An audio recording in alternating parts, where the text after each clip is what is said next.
Hey guys, so where did I leave it off yesterday? So it's August. I am back in Kenya. I have a 50% pay cut. I am very unhappy with my job because there is no growth. Because I have the 50% pay cut, I'm now working 50% of the time. So the rest of the days I'm just spending at home. I'm so unmotivated. I'm really not doing much with the days that I'm off and in the house. And I'm trying to figure out what next. Do I start a business? Do I go to school? It took a long time for me to process. Do I get another job? But I think it was what I needed at the time. And I now start actively looking at universities in Belgium, and I started looking at universities in the Flemish side of Belgium because my family is based in the Flemish part. And then also, pretty much I don't think I have any more reason. I start looking at universities in the Flemish side of Belgium. I look at KU Leuven, I look at U Hasselt. I even considered Maastricht University in the Netherlands at the time. I look at Ghent University. So the first university I started on is the university I visited, and I remember I logged in, I created an account at U Hasselt, and I had started the application process, but then I noticed their website was also quite shaky. It wasn't cutting it for me, and then there was a point where you couldn't use Google Translate, so it was quite impossible to even read when you couldn't understand. And for me, I just didn't feel confident and comfortable applying to that one in particular. And additionally, they needed an English proficiency test, which at this point I was comfortable in doing. So I was looking at TOEFL, but I was also looking at IELTS, and I think I even booked an appointment for IELTS, and I was gonna do it. It was just a matter of when. So I was even at the time also, during the days I was free, I was trying to do some practice for the IELTS exam. And then I looked at KU Leuven. They also wanted the English proficiency exam, but then there was just something about it. I went through their website.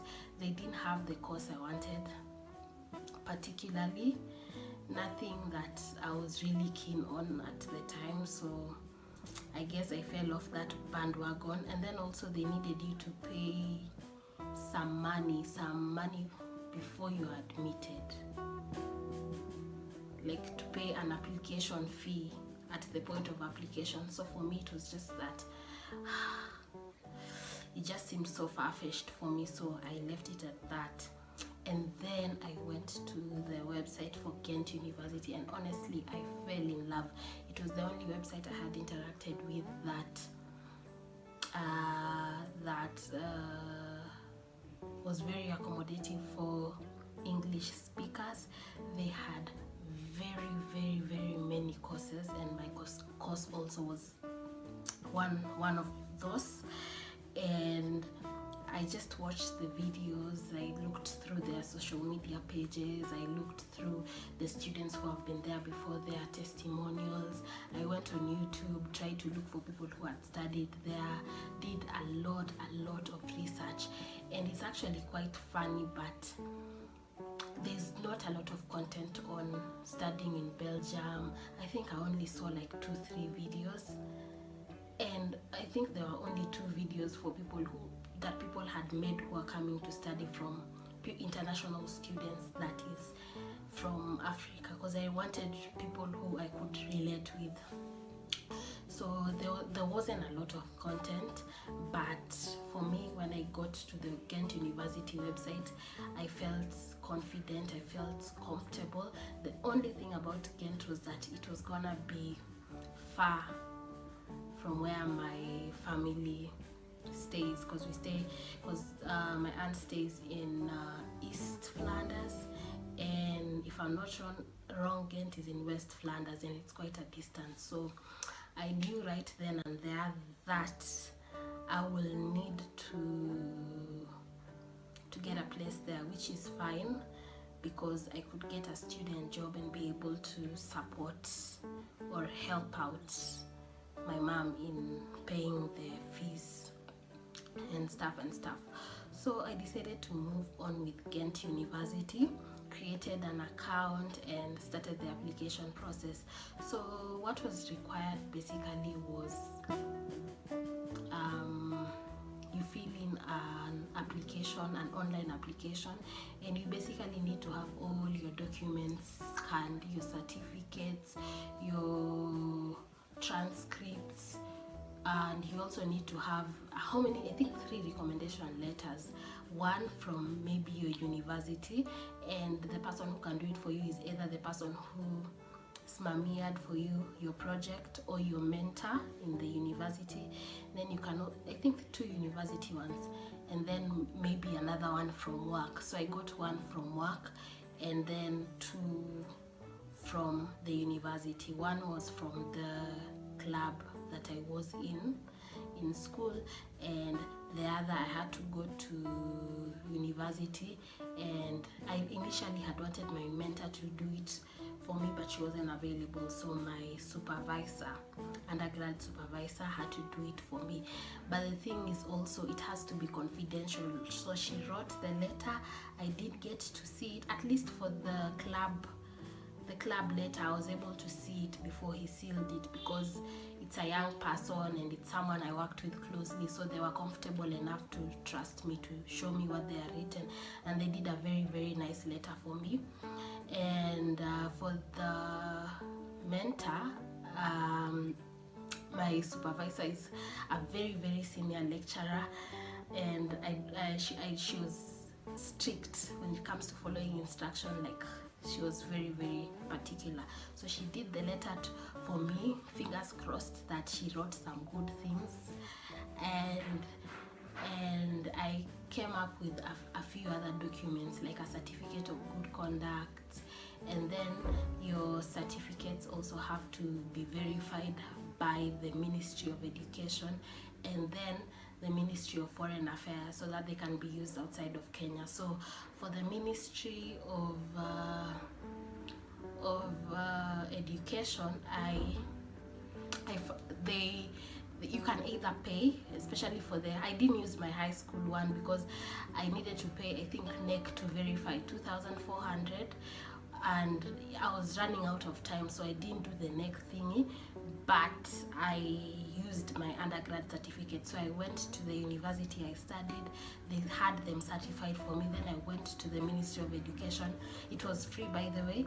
The Ministry of Education also certified the transcripts and the certificate for me.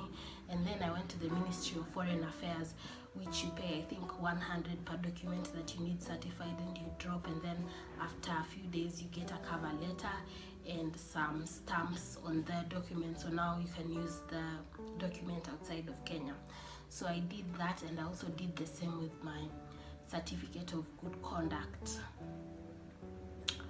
Yeah, and I think that was pretty much it. The rest is like a letter, a confidentiality, like a consent form that you need to sign. And then luckily Ghent University really saved me some coins, because they allow you to apply without ills. All they need is a letter from your former university certifying that your previous degree was done in English, and so you're proficient when it comes to English. So that's what they did for me, and that's the letter that I was able to proceed and send to the university in Belgium. So I did the online application. Yeah, so I finished the online application process, and I needed to send the same documents I had submitted on soft copy, on hard copy. So I remember calling DHL, I remember calling another company and comparing what I would use to deliver the application package. I also forgot, I also needed to get those certificates verified by the Belgium embassy. So you pay 2,400 per document, and then it gets a mark by the ambassador of Belgium in Kenya, so that it can now officially be used also in Belgium after it goes through the Ministry of Foreign Affairs authentication. After it goes through the Ministry of Foreign Affairs authentication. So I did that. I paid 2,400, delivered the documents there, I think on a Thursday. After some few days, the embassy is in Gigiri, I think. After some time, near this forest, Karura Forest. So after some time, I collected the documents, and then I put everything now together, and then I sent a hard copy application through DHL. It cost me, I think, 4,550 Kenya shillings.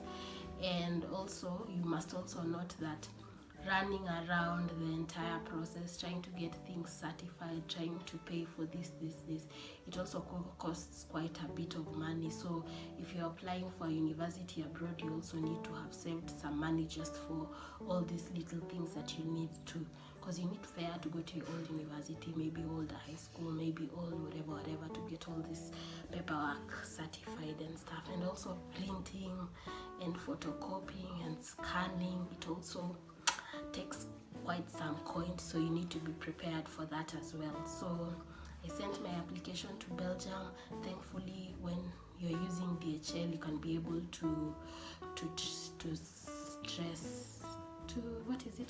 follow up the entire process. So it got to the university admissions office safely, and then they sent me an email, told me they had received the hard copy, and then it was just a matter of them going through it, and now me waiting for feedback. So I think I did that in October, and then from October now it was just a waiting game. So that marks the end of part 2. Stay tuned to part 3, and if you have any questions regarding the process, please leave a comment down below. Thank you so much for watching, and don't forget to subscribe and share this video to anyone else it might assist. Until next time.